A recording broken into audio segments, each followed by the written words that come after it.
पहाड़ों के साथ दिल्ली एनसीआर की हलचलों को आंचल में समेटे हुए है आंचल प्रभात पत्रिका और आंचल पत्रिका न्यूज। दोस्तों, मैं आपका होस्ट दीप सिलोड़ी लेके आता हूं अपना खास कार्यक्रम एक मुलाकात। जी हां, एक मुलाकात जिसमें हम बातचीत करते हैं उत्तराखंड की उन हस्तियों से जिन्होंने अपनी कला, हुनर और प्रतिभा से अपनी एक छाप छोड़ी और जीवन सफर से हम आपको रूबरू कराते हैं, उनके संघर्षों से आपको रूबरू कराते हैं और होती है उनके साथ कुछ खट्टी मीठी बातें अपने खास कार्यक्रम एक मुलाकात में। तो आइए देखिए हमारे साथ हमारा खास कार्यक्रम एक मुलाकात।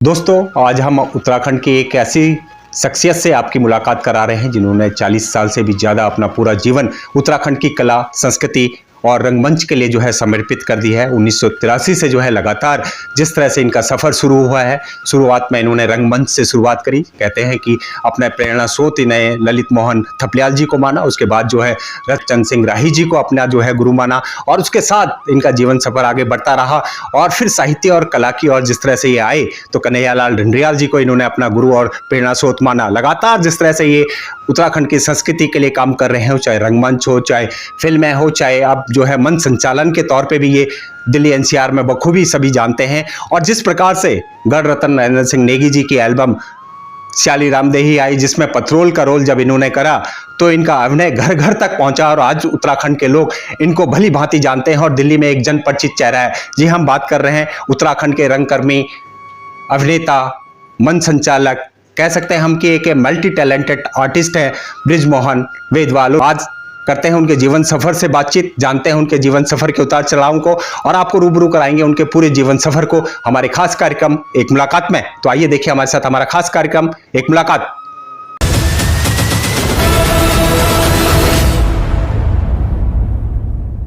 सबसे पहले वेदवाल जी, आपका स्वागत है हमारे खास कार्यक्रम एक मुलाकात में। आपने हमें समय दिया, इसके लिए धन्यवाद।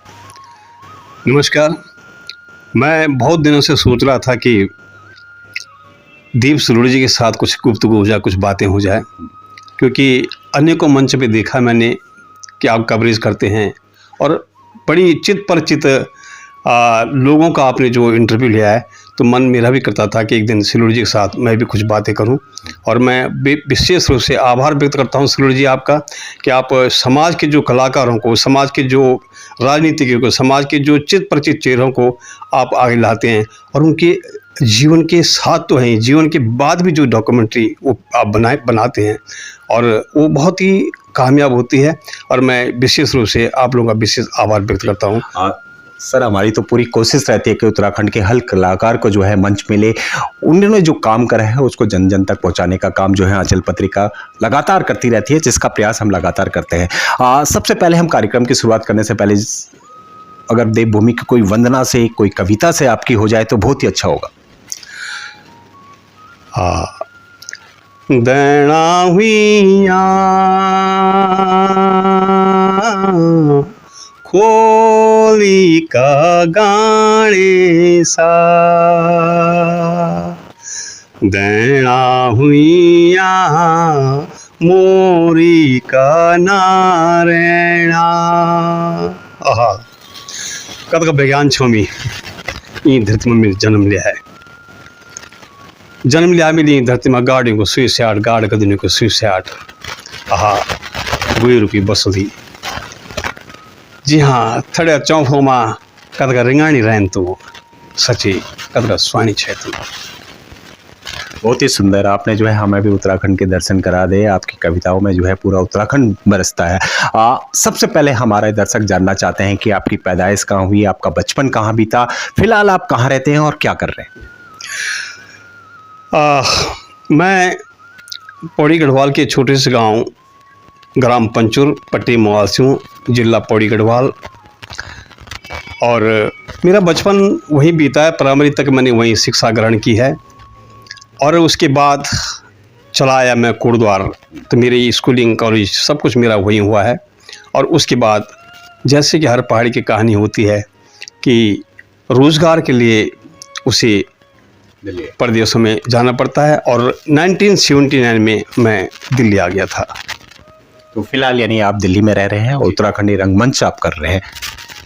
जी, मेरा सबसे बड़ी बात ये कि जब मैं दिल्ली में आया था तो एक्चुअली क्या था कि ये जन्म से ही न जाने कहाँ से ये चीज़ मेरे अंदर आई कि मैं अपने पहाड़ की सेवा करूं, पहाड़ के लिए करूं, लेकिन पहाड़ की सेवा करने के लिए माध्यम कौन सा होगा? तो मैंने माध्यम चुना कला। मैंने जो माध्यम कला चुना, अभिनय, मंच संचालन, लेखन, फिल्मों में काम करना, नाटकों में काम करना, ये मैंने माध्यम चुना अपना। और उसके बाद जो है कि मैं दिल्ली चला आया, और दिल्ली आने के बाद जो है मैंने अनेक नाटकों में 1983 से अब तक लगभग 40 साल हो गए, ये यात्रा जारी है। आप सर कहते हैं कि बचपन से ही जो है आप अपने गांव में हो, आप जो है गांव में आपकी पढ़ाई हुई है, शिक्षा दीक्षा गांव में हुई है, लगातार आप जो है गांव की मिट्टी से जो है जुड़े रहे, जिस कारण आज भी आपकी जो है बोली भाषा में हो, चाहे साहित्य में हो, चाहे कविताओं में हो, वहाँ की जो है गाड़ गदेरी के जो शब्द हैं और जो वहाँ के प्योर शब्द होते हैं वो कहीं झलकते हैं, तो क्या कारण है? बस उसका असली सारण ये है कि देवों की भूमि हो, और देवों की भूमि में एक बार मैं ये कहता हूँ कि जिसने कम से कम जीवन के 10 साल अच्छी तरह अपने पहाड़ में बिताए हों, तो देवभूमि का जो अंश होता है, और देवभूमि का जो अंश उसके अंदर विराजमान होता है, वो डेफिनेटली पहाड़ के प्रति आकर्षित करता है। और मेरा सौभाग्य है कि मैं अपने गांव में ही प्राइमरी तक जब मैं वहाँ पला बढ़ा, तो वहाँ से मतलब मेरी जो है कि ये शैली, गढ़वाली शब्द, भाषाओं का ज्ञान मुझे एक्चुअली क्या बचपन से मुझे वहाँ से मिला। उसके बाद मेरे पास मैं जब दिल्ली आया तो अनेकों लोगों से मेरा संपर्क हुआ, जो कि मेरे जीवन दाता भी हैं इस मायने में कला के मन में। तो उनकी जब रचनाएं पढ़ता था, जब उनके वो करता था, तो मेरा जो झुकाव था इस तरफ बहुत ज़्यादा बढ़ गया। सर बचपन से ही जो है आपके गांव में रामलीला होती थी, आप रामलीला देखने जाते थे, आपको बड़ा शौक था रामलीला का, और जब कलाकारों के लिए लोग तालियां बजाते थे तो आपके मन में भी करता था कि यार मैं भी कभी मंच पे जाऊं, मैं भी इस तरह की एक्टिंग करूं, क्या था वो, थोड़ा सा क्या याद आ रहा है आपको? जी सिलोड़ी जी, बिल्कुल सही कह रहे हैं आप कि पहाड़ का जो कलाकार है वाकई में वो रामलीला से पैदा हुआ है। तो मैं जब रामलीला देखता था तो मतलब कि अभिनय तो खैर मतलब कि रोल मुझे बहुत कम कर पाता था रामलीला में, लेकिन रामलीला के जो कलाकार उनको देख के मुझे ऐसा लगता था कि काश मैं भी इसी तरह अभिनय करूं, और जब वक्त आएगा तो मैं ज़रूर इस ओर बढ़ूंगा। और तब से मेरे मन में जो कि बात बैठ गई थी कि आगे जाके मुझे कुछ न कुछ कलाकार तो बनना है मुझे, लेकिन एक बात और थी कि करूंगा तो सिर्फ पहाड़ के लिए करूंगा। और आज 40 साल हो गए, वो जो मुझे प्रेरणा मिली, रामलीला से जो प्रेरणा मिली, वो प्रेरणा आज तक मेरे मन में बसी है, और आज तक मैं सिर्फ पहाड़ से बाहर नहीं गया, पहाड़ के लिए करना चाहता हूँ और पहाड़ के लिए कर रहा हूँ। यानी आपका जोश और जुनून जो रामलीला देखने में आपका था, उसके बाद आपने कोटद्वार से कॉलेज किया, कॉलेज में भी आपने बहुत कोशिश करी कि नाटकों में मंचन किया जाए, लेकिन किस्मत ने आपका साथ नहीं दिया, लेकिन आपने फिर भी वो जोश और जुनून नहीं छोड़ा। जी बिल्कुल, वो जोश और जुनून बिल्कुल नहीं छोड़ा मैंने। और सिलोड़ी जी कॉलेज में जब मैं वहाँ कोटद्वार था तो मुझे क्योंकि किसी नाटक में अभिनय करने का मौका मिला, तो हमारे जो सर थे उन्होंने बोला कि भाई ये रोल आप करोगे, लेकिन पता नहीं क्या होता है कि वो रोल मुझे मिला नहीं, वो किसी दूसरे को दे दिया गया। तो मन महसूस के रह गया मैं कि मैंने कहा यार बड़ी मुश्किल से एक रोल मिला था मुझे, और वो भी किसी और निकल लिया, लेकिन मैंने कहा मैं जरूर करूँगा। लेकिन कहते हैं ना कि आलोचना या किसी के साथ किसी को करना बहुत अच्छी बात हुई। अगर शुरू में ही आपको कहीं धोखा सा मिल जाए, वो बड़ा काम का होता है। जब मेरा रोल कैंसिल कर दिया गया, मुझे रोल नहीं मिला, तो वो प्रेरणा ऐसी रही कि उसके प्रति और आकर्षित हो गया मैं कि मुझे करना ही करना है।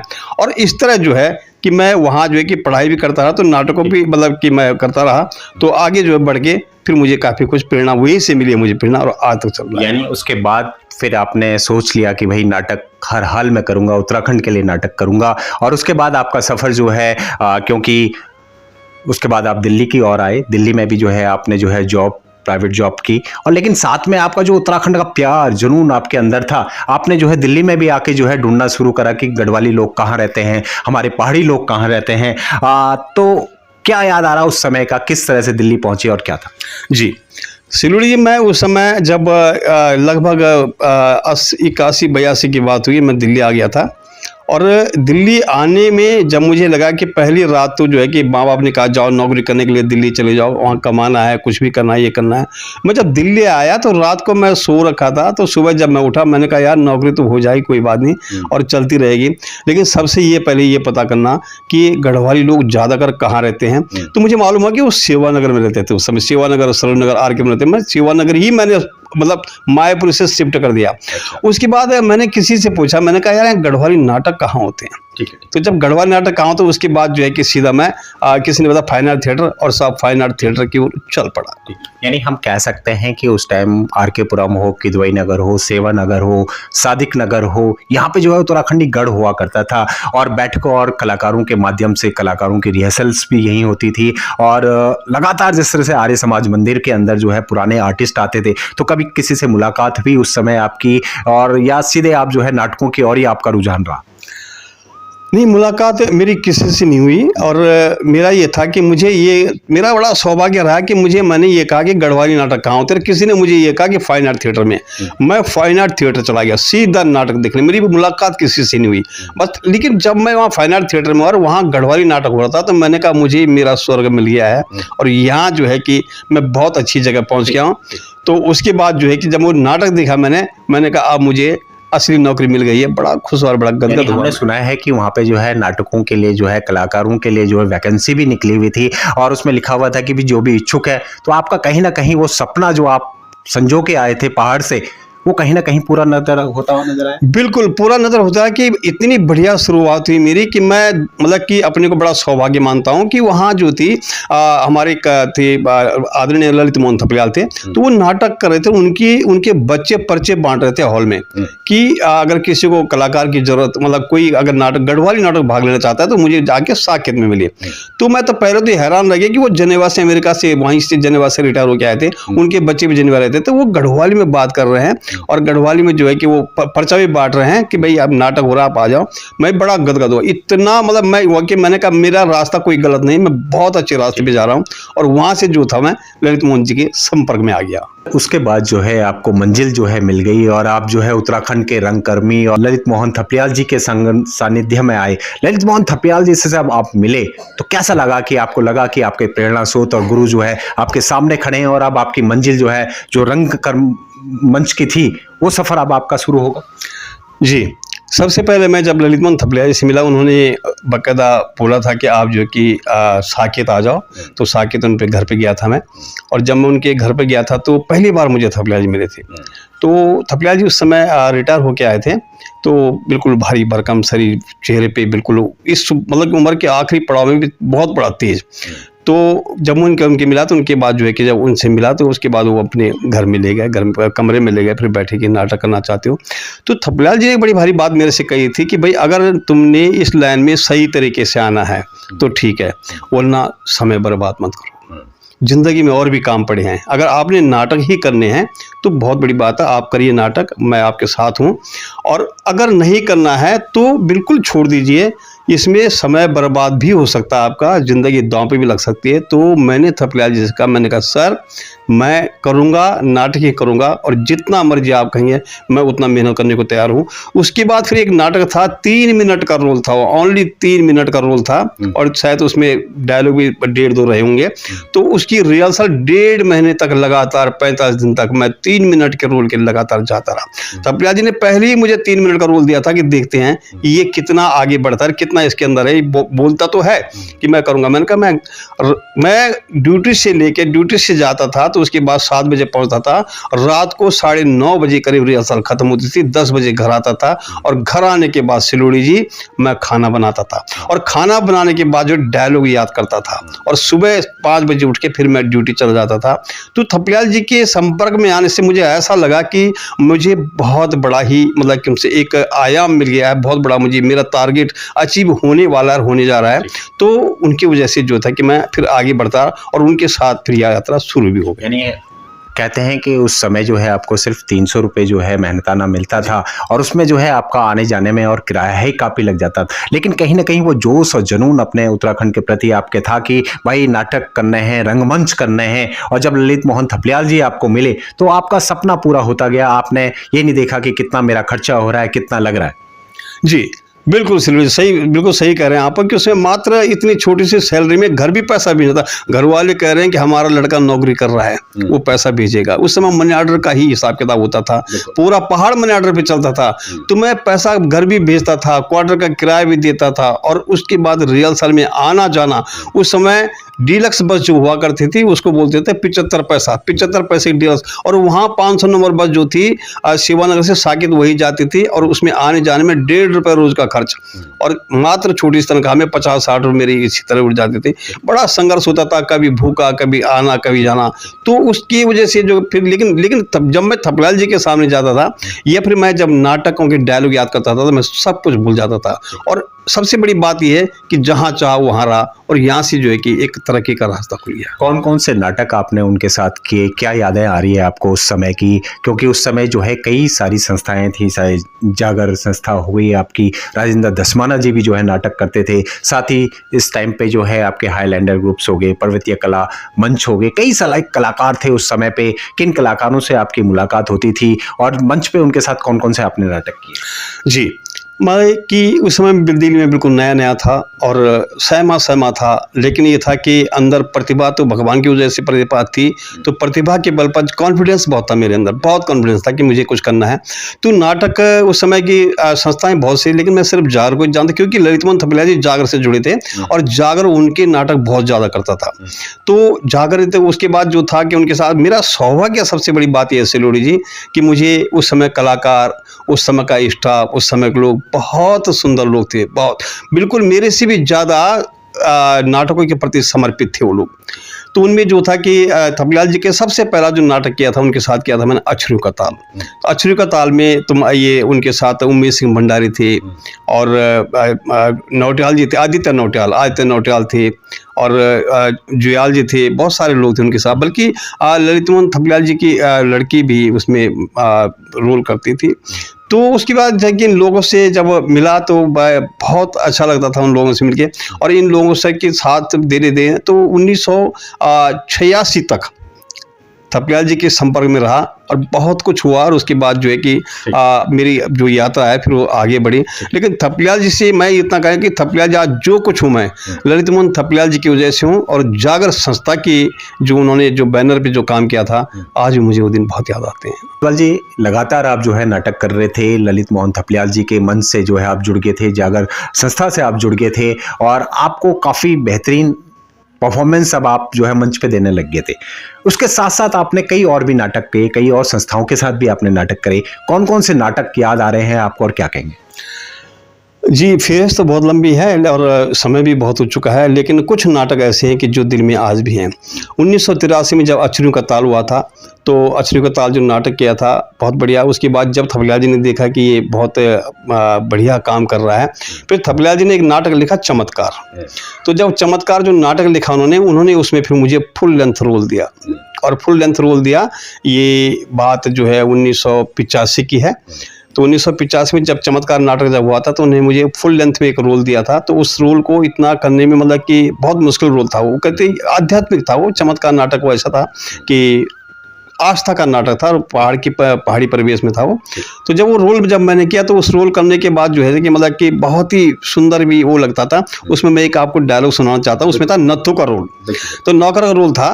तो वो नौकर ऐसा था, वो कहता है कि बाबा जी आ रहे हैं, बाबा जी आ रहे हैं। लोग कहीं चट्टी पे एक दुकान होती है, वहाँ पर बहुत सारे लोग इकट्ठा होते हैं, तो वो सब बाबा जी की खोज में आते हैं। वो आस्था होती है, कोई हर एक परेशानी से होते हैं। वहाँ एक नौकर होता है नत्थू। तो नत्थू जो है सबको वहाँ जब वो यात्री होते हैं, तो उनको बोलता है यार तो यात्री भी आए, तो बोला तुम्हारी समस्या है तुम्हारी। तो वो कहते मतलब यात्री पूछते हैं कि नत्थू को बोलते हैं बाबा आएंगे, तो नत्थू बोलता है बाबा आएंगे। तो उसकी बातें, उसके डायलॉग वाकई में मुझे बड़ा अजीब लगता है कि आज तक मुझे जबरदस्त वो याद आता है। तो उसमें जब वो एक प्रोफेसर होता है, प्रोफेसर की वाइफ होती है, प्रोफेसर आत्महत्या कर लेता है। तो उसके बाद प्रोफेसर की वाइफ बोलती है अब उसने तो आत्महत्या कर दी, मैं यहाँ तक दूर आई, मेरा कोई मन भी नहीं हुआ, कैसे क्या होगा, अब मैं कहाँ जाऊँ, मैं तो पहाड़ में आ जाऊँ, कहाँ जाऊँ। उसमें वो नत्थू जो है वो समझाता है उस बात को। वो कहता है दीदी पानी जब एक जगह रुझान और कख जान और रास्ता नहीं पौंद, तो कख जान वखिम गहरा और गहरा, मन जब शांतों और गहरा जान, तो सब सवाल जवाब अभी मन में जान। कमाल की बात, उनके ज़बरदस्त उनके जो डायलॉग थे, बहुत ही सुंदर डायलॉग थे। उसके बाद क्या कि जब चमत्कार नाटक हुआ, फिर धीरे करके उनके साथ ये खाड़ू लापता ये नाटक करते रहा। उसके बाद फिर दौर आया साहब उसके बाद फिर जो था कि ये तो जनक ही माने जाते थपलियाल जी।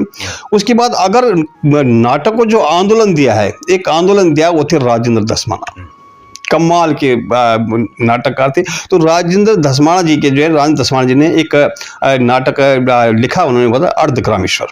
तो अर्धग्रामेश्वर 1986 में अर्धग्रामेश्वर हुआ था और उसमें कम से कम 35 कलाकार थे और उसकी रिहर्सल वहीं होती थी तुम्हारा शिवानगर में। वो नाटक है, वो जब नाटक खेला तो उस नाटक, क्योंकि मैं अब आ चुका था बिल्कुल फॉर्म पे, तो सबको पता था, मुझे भी उसमें ज़रा मेन किरदार थे। ये मैं बता दूँ सिलोड़ी जी आपको, मेरा सौभाग्य रहा कि जितने भी नाटक के सब में मैंने लीड रोल किए। ये मेरा सौभाग्य था, न जाने कैसे मिलते थे, हमेशा ही लीड रोल, आज तक वही लीड रोल। उनका तो एक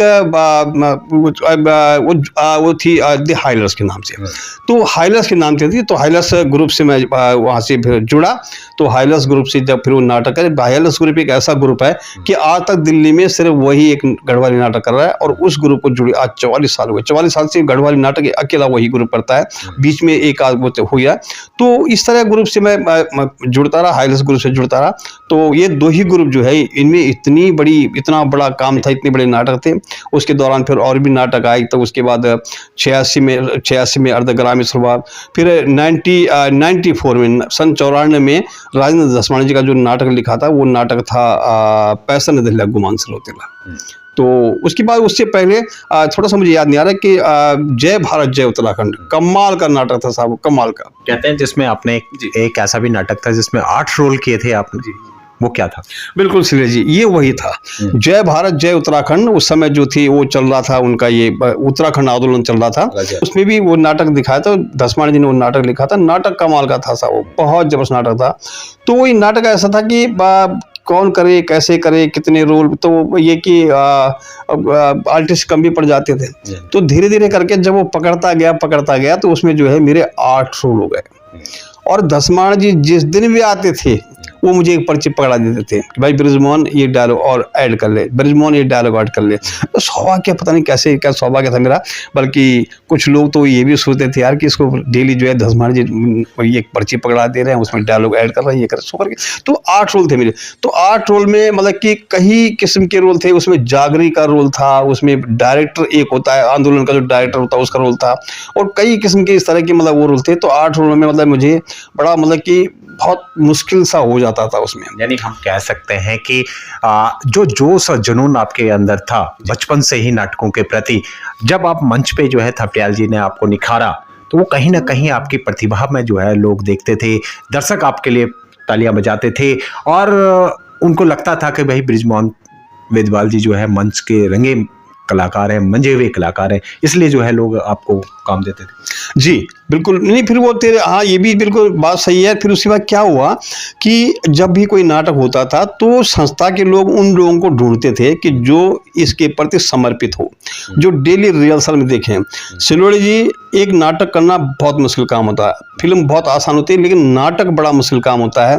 1.5 महीने तक रिहर्सल करना और उसके बाद आपको 1 रुपया नहीं मिलता, सबसे मिलता, और अपने जेब से भी खर्च करके उन नाटकों को करना होता है, पहाड़ की सेवा करनी होती है। लेकिन सर बात असली ये है कि अगर पहाड़ के प्रति आपका लगाव है तो बहुत कुछ हो जाता। तो उन नाटकों को जो है कि कर करके जो है कि बहुत सारे काम करके, तो उसके बाद क्या होता था कि समर्पित रहते थे। तो उसके बाद हाईलेस से जुड़ी गए, फिर उसके बाद और भी संस्थाएं हैं जिनसे जुड़ते रहे धीरे। वेदवाल जी, आप लगातार नाटक तो कर ही रहे थे, रंगमंच से आप जुड़े हुए थे और 1983 में जो है जगवाल फिल्म, पहली जो है उत्तराखंड की जगवाल फिल्म बनी। उसके बाद आपको भी जो है फिल्मों के लिए ऑफर मिला और पहली वीडियो CD फिल्म जो आपकी थी वो कुटुंब थी। नागेंद्र बिष्ट और कैलाश द्विवेदी जी ने आपको नाटक करते हुए देखा और पहला फिल्म का ऑफर उन्होंने किया। तो जब हीरो के लिए ऑफर करा तो कैसा महसूस हुआ कि यार हीरो के लिए मेरे को ऑफर कर रहे हैं? कहीं ना कहीं आपकी वो प्रतिभा उन्होंने देखी थी मंच पे, इसी कारण। जी, वाकई में मैं उस समय ये भी नहीं जानता था हीरो क्या होता है और हीरो किसको बोलते हैं। तो उसमें क्या हुआ कि हमारा ये चमत्कार नाटक चल रहा था, तो उसमें नथु नौकर का रोल था।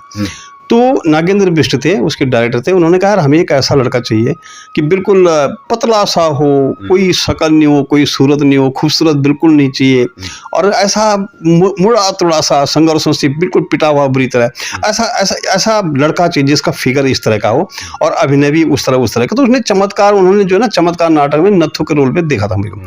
फिर उसके बाद फिर सीधा वो मेरे घर पे आया। घर पे आने के बाद उन्होंने कहा भाई ऐसा है कि कैलाश द्विवेदी घर पे आए थे। उन्होंने कहा भाई नागेंद्र जी ने बुलाया, मैं गया। कहता भाई हम एक फिल्म बना रहे हैं कुटुंब वीडियो फिल्म बना रहे हैं। तो उसमें उन्होंने कहा भैया आपको ये ना उसमें हीरो का रोल करना है। आप बिलीव नहीं करेंगे सिलोड़ी जी, उसमें हीरो का नाम सुनते ही मैं तो पहले घबरा सा गया। मैंने कहा यार क्या है हीरो, मैंने कहा गाल बैठे हुए हैं, कोई हिसाब किताब नहीं, कोई कुछ नहीं, वैसे हम तो मुड़े तुड़े संघर्षों से, और नाटक करते करते तो हम इतना मतलब कमज़ोर हो गए और इतना वो हो गया कि बस क्या बताए। फिर मैंने कहा यार हीरो की परिभाषा तो बहुत ज़बरदस्त होती है, तो मेरे बस की तो मैं हीरो तो नहीं कर पाऊंगा भाई। नहीं यार आपको करने, यार आप कर लोगे, हमें विश्वास है। तो मुझे ऐसा लगा कि वाकई में बस अब भैया अब अगर उन्होंने बोल दिया तो भाई काम करना है। तो हीरो के रोल में मैंने कहा आप मुझे स्क्रिप्ट दे दीजिए। तो कोई स्क्रिप्ट नहीं देता था, तब स्क्रिप्ट नहीं देता था, लेकिन वहीं जाके सारे काम करते थे। बड़ा संघर्षमय था। 2 महीने नौकरी भी छूट गई सिलोड़ी जी, नौकरी भी छूट गई। वहाँ 1-1.5 महीना पड़े रहे, उसके बाद वापस आए तो उसके बाद नौकरी भी छूट गई, काम भी छूट गया, सब कुछ हो गया। वहाँ से आए है ना, और कुछ भी मुझे लगा चाहिए 1 पैसा तक नहीं मिला कि भाई चलो अब 1 महीना बैठ के खा लो, ऐसा भी कुछ नहीं था। उन्होंने मतलब कि इतनी बड़ी बात कर दी उन्होंने कि पहली फिल्म बन गई, वो वीडियो फिल्म बनी थी, तो बहुत बड़ी बात है। फिर हम शूटिंग गए थे, फिर उसमें हमने रोल किया था। यानी उसमें आपकी पहली हीरोइन बनी संयुक्ता पंतध्यानी जी, को स्टार थी आपके साथ। और आपने मंच तो बहुत किए थे, नाटक बहुत किए थे, लेकिन कभी कैमरे का आपको फेस नहीं किया था। तो जब पहली बार कैमरे को आपने फेस किया तो कैसा महसूस हुआ? कौन सा शॉट था आपका पहला जब आपने कैमरे को शूट करते हुए किया? जी, मैंने कहा तो कैमरा तो मैंने कभी भी नहीं देखा था, एंगल का मुझे कुछ भी पता नहीं था। तो लेकिन अंदर ये चीज़ थी कि जो हीरो होता है उसको बहुत ही डिसिप्लिन में रहना होता है, फलाना ये होता है, तुम भाई मेन रोल है तुम्हारा, तुमने करना है। तो हम चले गए थे, रिखणकाल साइड में गए थे। तो जब रिखणकाल साइड हम गए थे तो उसके बाद उन्होंने तो समझाया था। तो सबसे पहला रोल था कि मतलब पहला जो एंगल था वो यही था कि संयुक्ता जी मेरे साथ उसमें को आर्टिस्ट थी, वो हीरोइन थी, उसकी नायिका थी। तो वो जो है कि जंगल में घास काटती है और वो इस तरह की वो खैजाली माजी डालियों की बीरी, कुछ इस तरह गाना था। तो उसमें पहला ये मिला था कि आप जो हैं उस रास्ते से गुजर रही हैं जहाँ वो कोई ये मतलब वो काम कर रही है घास काटते करते। तो पहला रोल था। तो उन्होंने वो बोला कि भाई वो बोलते हैं ना कि एक्शन फलाना फलाना, तो एकदम मन में बहुत डर रहता था कि मतलब एक्शन बोलते क्या था कि डायलॉग याद करने होते थे। लेकिन जैसे तैसे कर जब पहला एक्शन उन्होंने बोला यार कि बहुत बढ़िया किया है आपने यार, अब वो बढ़िया हुआ नहीं हुआ मुझे मालूम नहीं, लेकिन उनकी इन शब्दों ने जो है मुझे आगे की यात्रा को, जो फिल्म की जो कुटुंब की यात्रा थी, उस यात्रा को कंप्लीट करने में वो शब्द मुझे बड़े याद आते हैं कि बहुत बढ़िया। आप कहते हैं कि नाटक करना बहुत मुश्किल है, क्योंकि नाटक जो है एट ए टाइम जो है दर्शकों की प्रतिक्रिया उसमें आ जाती है, लेकिन फिल्म में जो है कट पेस्ट और वो काफ़ी सारा होता है। नाटक करना काफ़ी टफ लगा आपको, और फिल्मों में जब आपने ये पहला रोल किया इसमें तो आपको काफ़ी ईजी रहा, क्योंकि आप तो ऑलरेडी थिएटर आर्टिस्ट थे। जी, मुझे बिल्कुल, हाँ, ये तो सही बात है कि एक बात बताऊं कि जो अगर थिएटर करता है और थिएटर में उसने कुछ साल गुजार दिए, उसके लिए वाकई में फिल्म आसान चीज़ होती है। सबसे बड़ी बात है कि थिएटर के आर्टिस्ट को मेमोरी जो होती है, उसकी याद करने की जो प्रैक्टिस होती है ना, वो बहुत अच्छी हो जाती है। बस उसको ये कि फिल्म का जो है कि एंगल आना चाहिए, कहाँ से वो थोड़ा सा फ्रेम बना रहता है, उसके बाहर नहीं जाना होता है, तो उसमें थोड़ा सा दिक्कत पहली आती है, बाद में वो दिक्कत नहीं आती एक आध फिल्म करने के बाद। तो वो जो है कि वहाँ से जब नाटक के बाद, मैं इसलिए कहता हूँ कि आज भी नाटक बड़ा टफ जॉब है, और फिल्म जो है कि मतलब कि आसान है। आसान मतलब इतना आसान नहीं कि मतलब थिएटर के बजाय फिल्म थोड़ा आसान है, और टफ तो खैर हर चीज़ होती है।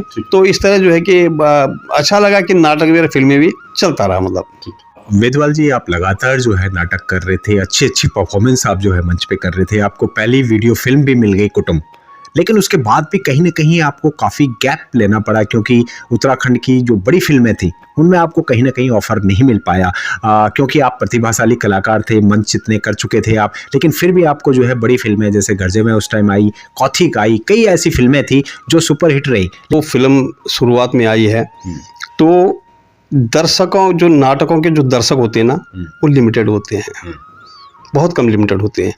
और जब फिल्में जब बनती हैं और जब फिल्म जो बनाते हैं, डायरेक्टर हुआ, प्रोड्यूसर हुआ, वो जो है कि मतलब उनका जो है ना कि होमवर्क जो ना इतना वो नहीं होता है कि बहुत लंबी इतना समय भी नहीं होता उनके पास कि भाई कलाकारों को जगह जगह ढूंढ के लाया जाए। अब ये कि मुश्किल हो जाती थी उस समय तो थोड़ा करके कि वो फिल्म जो है कि जब कुटुंब चली तो कुटुंब मतलब कि वो प्रोड्यूसर ने कुछ दिन तक कुछ चलाई, कुछ टाइम चलाई, तो उसके बाद फिर वो फिल्म आई गई होगी। उसके बाद मेरा ध्यान जो है कि मेरा ध्यान ज़्यादा करके इसी चीज़ पर, नाटकों पे। मैंने कभी ट्राई भी नहीं किया कि मैं फिल्मों में काम करूं या फिल्में बन रही मुझे क्यों नहीं लोग बुला रहे हैं। और उसका एक कारण और भी था कि जो फिल्में जो बन रही है एक छोटी सी परिपाटी है कि आसपास के लोग जो सामने खड़े हैं या कोई बातचीत कर रहे हैं या कोई जान पहचान है, उन लोगों को ज़्यादा करके रोल दिया जाता था। ये बात फैक्ट है, बिल्कुल फैक्ट है। फिल्में जो ज़्यादातर 2000 तक जो था कि 2000 तक जितनी भी बड़ी बड़ी फिल्में बनी उसमें ये था कि प्रोड्यूसर जो है कि पैसा खर्च करता था, डायरेक्टर आता था, उसके नज़रों में होता भाई वो काम कर रहा है, लेकिन मतलब उनका ज़्यादा करके आसपास के लोग ही होते थे। तो उन्होंने मतलब इतनी कोशिश नहीं करी कि किसी रोल के लिए कौन फिट होगा तो उसकी ढूंढ की जाए, तो ढूंढ उससे करी नहीं। और मैंने कभी फिल्मों की तरफ रुख किया नहीं क्योंकि मैं नाटकों में बहुत समर्पित रहा। यानी हम कह सकते हैं कि उस समय के ज़्यादातर नाटकों में जो है आपको काम मिल रहा था, लगातार जो है स्टेज कार्यक्रम आप करते रहते थे और नाटकों के माध्यम से दर्शकों के ऊपर आपने अपनी एक छाप छोड़ी थी, तो इसलिए आप जो है फिल्मों की ओर आपका जो रुझान नहीं हुआ। लेकिन उस समय जो है कई हमारे उत्तराखंड के गढ़ रतन नरेंद्र सिंह नेगी जी जो है आगे थे, चंद सिंह राही जी थे, जगदीश बकरोला जी थे, आपके कुमाऊं से जो है बाबू गोस्वामी, इनके गाने तो उस समय आपने सुने होंगे। कैसा लगता था जब उत्तराखंड की संस्कृति लगातार आगे बढ़ती जा रही थी, तो किन किन के क्या याद आ रहा है आपको, किन के गाने सुने करते थे आप? बहुत कुछ याद आ रहा है उस समय। और फिल्में बहुत कम बनती थी, नाटक बहुत कम होते थे, अगर ज़्यादातर होते थे तो लाइव शो होते थे। और ख़ास करके गीत, गढ़वाली गीत गाने तो नेगी जी हुए, तो नेगी तो शुरू से वैसे भी आइकन रहे। तुम्हारे गोपाल बाबू गोस्वामी थे, इनके भी गीत काफ़ी सुने। चंद सिंह राय जी थे, इनके गीत काफ़ी बहुत सुनता था मैं इनके गीत। मुझे याद है शायद नेगी जी जब 1983-84 की बात हुई, सबसे पहले जब उनका शो हुआ था यहाँ मेडिकल एम्स में हुआ था, तो उन्होंने एक नया गीत शुरू किया था, टेरी डूबने लगी ऊँचे बेटा डाम का खातिर अबरी दातु लंबी छुट्टी लेके आई। बहुत सुंदर लगता था, बड़ा इतना वो चला था कि मतलब उस समय डाम का चक्कर चल रहा था। तो नेगी जी का वो गीत बड़ा कमाल का गीत था, उसको सुनते थे हम लोग। गोपाल बाबू गोस्वामी ले पिले चाहा गिलास गुड़ को कटगा, तो वो गीत थे उनके। चंद्रसराय जी का सौल घुरा गुरदगड़ा दीपरगा का भ्याला, तो इन लोगों से बड़े मतलब कि अप्रिशिएट हुए हम लोग। हम कहते हैं कि मुझे अगर बाय चांस मुझे गाना नहीं आता है लेकिन सुनना तो आता ही है, और इतनी समझ भी रखते हैं कि वाकई में इसके अंदर क्या शब्द हैं और क्या हैं। जो शब्दों का संयोजन चंद्रसेन राय जी, गोपाल बाबू गोस्वामी जी थे और नरेंद्र नेगी जी थे, और भी कई लोग थे पुराने ज़माने के लोग जो उन्होंने 2000 से पहले काम किया है, सन 80 के दशक में, 90 के दशक में। उन लोगों के गीतों में जो गढ़वाली कुमाऊनी शब्दों का संयोजन होता था, वो संयोजन आज तक नहीं मिल पाया है। सिर्फ इन लोगों ने मतलब कि अगर भाषा का देखा जाए तो मतलब संरक्षण जिसको बोलते हैं उन गीतों में हुआ है। और इन लोगों से ये हमारे प्रेरणा स्रोत रहे हैं, बहुत ज़बरदस्त प्रेरणा स्रोत रही हैं। चंद्रसेन राय जी थे। चंद्रसेन राय जी की मैं अभी बात बताऊं कि जब मरने से पहले राय जी ने कहा था कि मैं सन 70 से सन 60 के गीत से लेके आज तक एक माला बना रहा हूं मैं, और उसने आपने एक एंकरिंग करनी है, मतलब एक सीडी सी बनाई थी उन्होंने कि पहले 2 शब्द बोलो फिर गीत चलता था।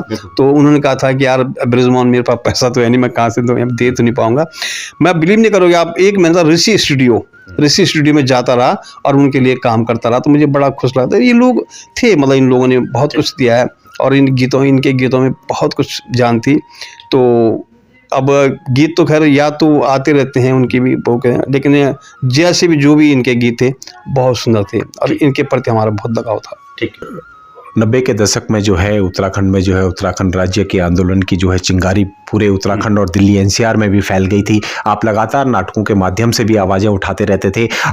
उस समय किस तरह का आंदोलन आपने देखा, आप लोग किस तरह से भागीदारी निभाते थे? खासतौर से दिल्ली एनसीआर में आप रहते थे, तो दिल्ली एनसीआर में प्रवासी समाज की भी बड़ी भागीदारी रही उसमें, तो क्या याद आ रहा है कुछ?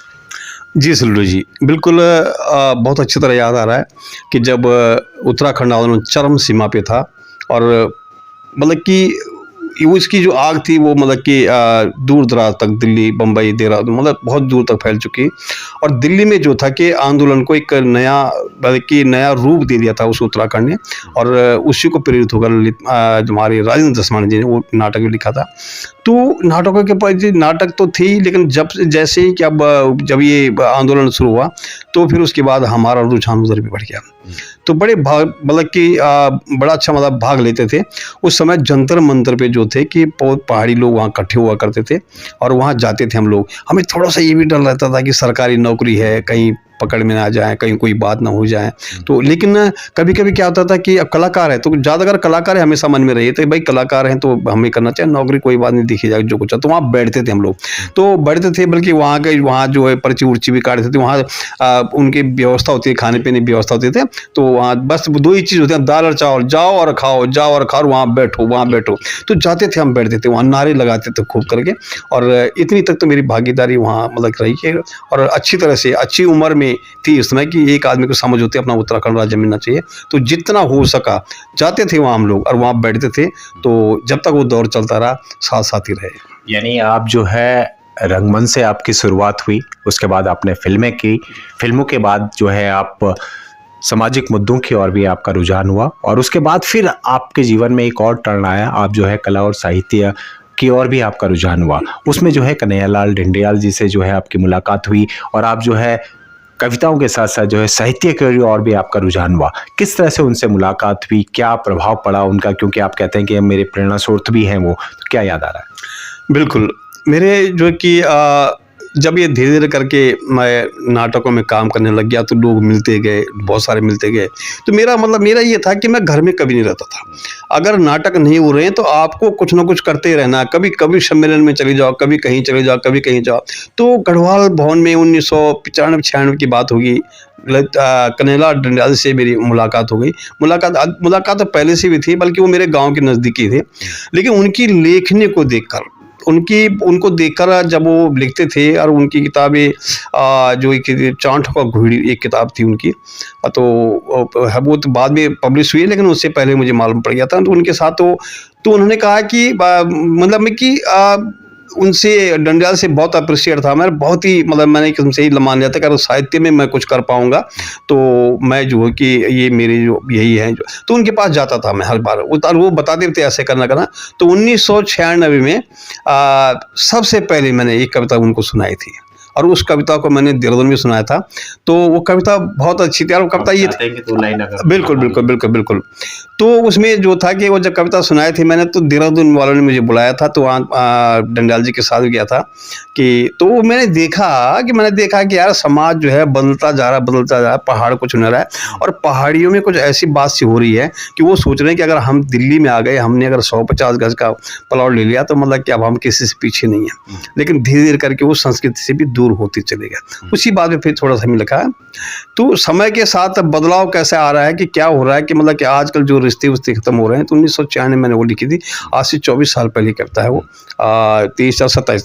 तो उसमें था कि जवें सास है एक ही हाथ शिवा लगाणुच, ससुर है तो मथी हद दिखाणुच, और शायद पर अंगवाल बुटनो जाणुच, कि ससुर भी कम नीच, मैंने तक समझू रह जाणुच।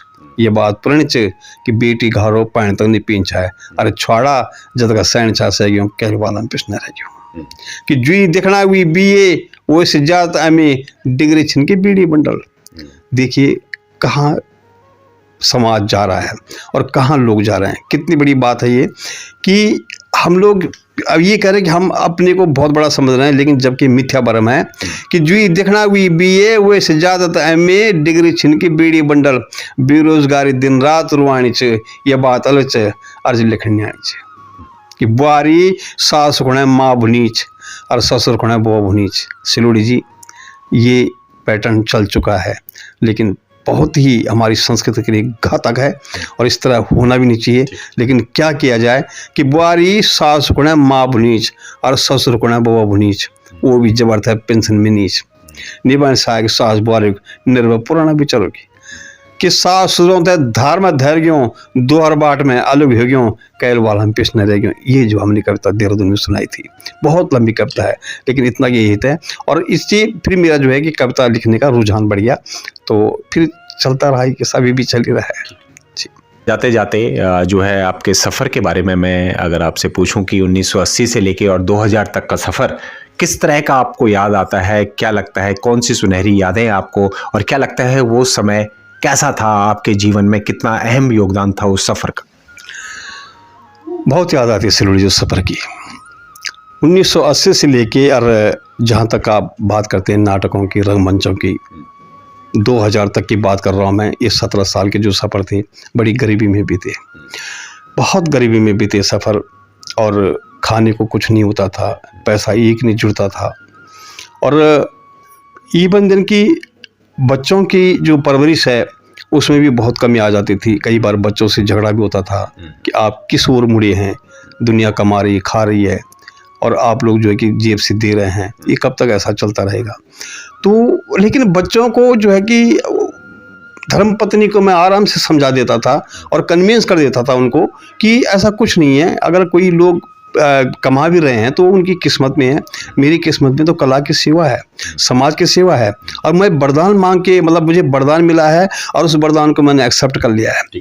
तो इस लाइन में लगा कि परिवार के प्रति जो था कि परिवार के प्रति सचेत तो रहता था मैं, और परिवार को कभी भी मैंने ऐसा नहीं किया कि मैंने ये था कि जो रोजगार था बच्चों की उधर पूरी क्या आवश्यकता थी उसको हमने संभाल कर रखा।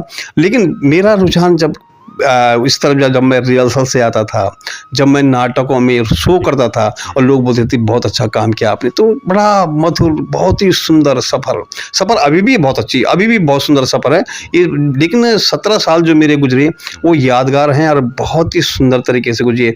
जब ललित मोहन थपलियाल जी बोलते थे बहुत अच्छा, राजेंद्र धसमाना बड़ी, मतलब बड़ा उससे वो तारीफ किसी के नहीं, तारीफ करने में धसमाना जी बहुत कंजूस थे, वो कभी भी तारीफ नहीं करते थे, लेकिन उनकी आंखों से, एक्सप्रेशन से लग जाता था ये मेरे काम से सेटिस्फाइड है। तो अंदर से इतना लगता था कि मैंने बहुत बड़ा केला जीत लिया। ललित मोहन थपलियाल हुए, कन्हैयालाल डंडियाल हुए, महेश तिवारी हुए, कई लोग, मित्रानंद कुकरे जी हैं, मित्र कुकरे जी की ज़बरदस्त डायरेक्टर हैं, और हमारी हरीश सिमवाल जी हैं, और हमारे मित्रों में जो है खुशहाल सिंह बिष्ट जी हैं, सुशीला रावत हैं, और ये सुरेश नोटियाल हैं, दिनेश बिजलवान हैं, गिरीश बिष्ट हैं, मतलब ये लोग थे। तो सिलोड़ी जी मतलब सबसे बड़ी बात है कि सुमधुर और यादगार ये सफ़र इसलिए बना है कि मुझे इस सफ़र में जो लोग मिले वो लोग मिले आजीवन अभी तक साथ हैं, और इन लोगों ने जो है बहुत ही सपोर्ट किया हमको, मेरे को, और ये बड़ा मतलब कि अप्रिशिएट करते थे, और मैं भी इनको अप्रिशिएट करता था कि भाई आपका भी बहुत ही अच्छा काम किया, तुम्हारे जो समारा,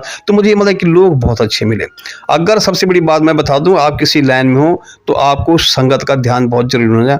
और मेरा सौभाग्य, मेरा वरदान, मेरे लिए जो वरदान है ईश्वर की, ये बड़ी कृपा रही कि मुझे लोग बहुत अच्छे मिले और बहुत ही सुंदर सफ़र रहा। और परेशानियां होते हुए, गरीबी होते हुए, फिर भी जो है कि मतलब कि ये जो गरीबी थी, ये था, ये बिल्कुल ख़त्म हो गया। कुछ नहीं, आज फिर भी अब उससे कहीं बेटर, लेकिन उस समय ये था कि पर इस चीज़ के आगे ये चीज़ें सब फीकी लगती थी जी।